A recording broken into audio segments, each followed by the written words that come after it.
In the late 1800s, England was struggling due to scarcity of farmland because there was a large deposit of coal. Industries used the coal and innovations such as manufacturing, agriculture, and transportation to revolutionize the country. Eventually, the innovation spread across Europe and found its way into the United States.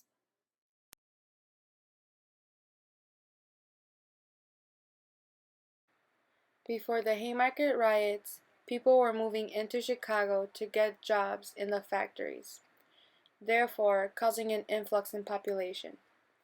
Meanwhile, the local people of Chicago would put their all in their work. They would do all they could in order to maintain their jobs and maintain their stable life.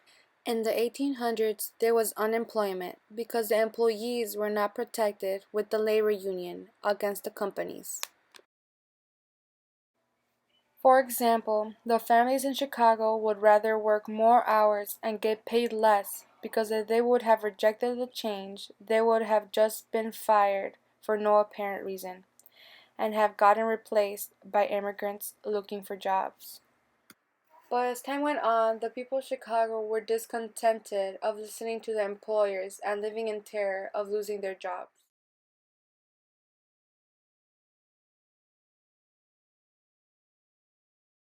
The Haymarket riot in 1886 impacted labor relationships with the industry owners. Eventually, the company owners would have fired many workers, which not only caused a fracture in their relationship, but also caused many families in Chicago economic problems, which led to leaving their children alone in search for jobs. The company owners fired people that were involved with the labor union, and in the long run, the company owners hired the people that were not engaged with the labor union, under the protection of the police in order to keep control of their company. The nation had already established the 8-hour working system, but was not enforced upon in this time period. The employees went on strike against their own companies that had not gone through with the 8-hour working system. Eventually, society split into small contingents of wealthy factory owners and a vast majority of poor factory workers.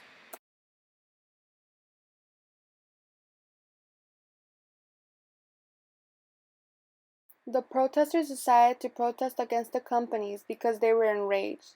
The destruction of the police station and loss of lives in the Haymarket Square was caused because the police wanted to disperse the people. The people started to become violent because the days before they had brutally beaten people, which was the start of the Haymarket riot.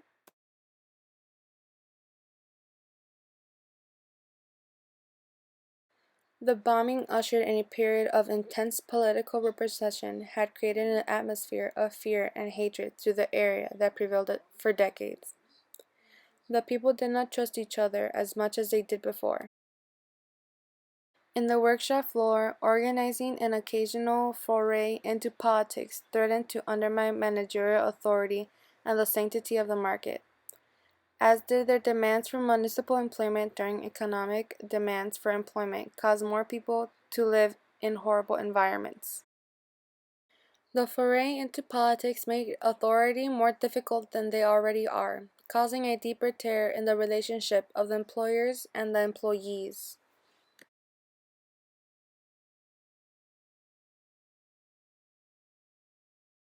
On May 4th, 1886, rioters went on strike against the labor owners who did not enforce the 8-hour movement that gave labor workers a set time on how many hours they would work. 8 hours of work, 8 hours of rest, 8 hours for what we will, as the rioters would have written on their signs and chanted. The Haymarket riot impacted labor relationships with the industry owners. The Haymarket riot all started with the bombing at a police station, where 7 people were killed and over 100 police and civilians were injured.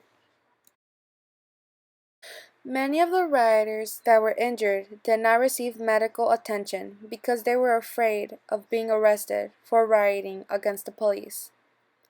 The police have captured and arrested 8 men who were believed to be the rioters who had thrown the bomb at the police line.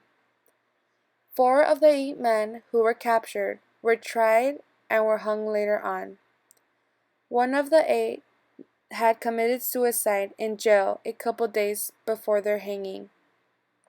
Later on, after the riots, they had found out that the 8 men were unfairly tried and were not guilty of throwing the bomb. This became the biggest legal sham in American history.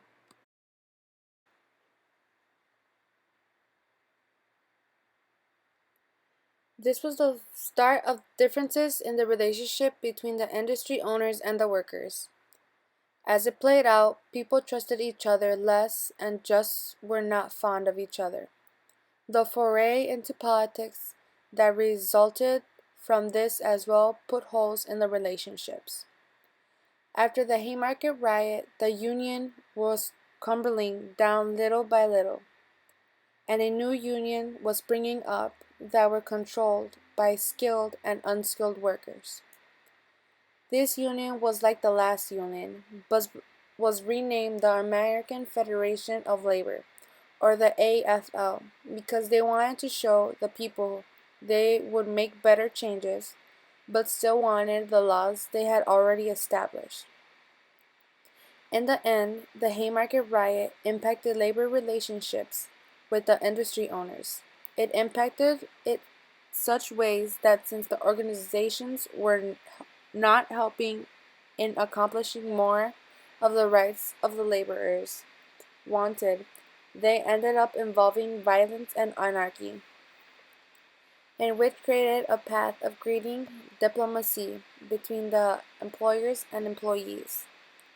The Haymarket preceded the fact that a worker could not stand up to a factory and ask for sanitary and safe rights. That is what began the drifting of the relationships between a worker and a factory owner. Many unions established rights in the workshops of the laborers and helped open and peace debates between the two pages. These debates before May 1st, 1886 were supposed to be a result of the 8-hour system being acted. Since the factory owners did not take this statement seriously, they had no care for the strike. The laborers who said they would do it ended up dangerously violent situations and corner houses of Congress tent. Therefore, lives were greatly impacted, some negatively because there was a loss of trust between employees and employers, but also possibly because now there is a May Day in which workers get observed for doing what they gives them a meaningful life to sustain their families. The Haymarket also strengthened resistance to the American labor movement, as trade union activities continued showed growth and variety.